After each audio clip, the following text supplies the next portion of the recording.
اليوم غادي نوريكم كيفاش تجمعوا الفلوس من عند صحابكم الشناوه. هاد اللعيبه هادي هي اللي دار عليها الفيلم هنا في الشينوا. هذا بالشينوي كيتسمى هونباو. هونباو الظرف الاحمر كيكون عامر فلوس كيتعطى في العيد، كتسمى العيديه ديالهم. بحال حنا في العيد الصغير العيد الكبير كيعطيو الدراري الصغار، حتى هما كيعطيو لصحابهم، كيعطيو الناس كبار، كيعطيو الدراري الصغار.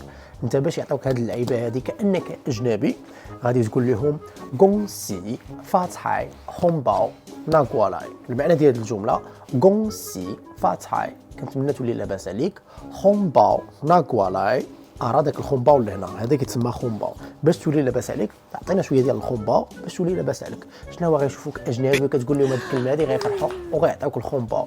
الجمله الثانيه غادي تقول لهم طادي خونباو بيواندي. طادي كتعني هي جود لاك، هي حد سعيد بالمناسبه ديال العام الجديد. هونباو بيواندي هي ما تنساش الخونباو، ما تنساش الخونباو باش تولي انت لاباس عليك. غيشوفوك عاوتاني انت اجنبي وكتقول لهم هاد الجمله هذه غيفرحوا وغيعطيوك الخونباو. يلا قيد ما ينفعك وجمع شويه ديال الفلوس، على الله وعسى تلقى باش تخلص الطياره تمشي للمغرب.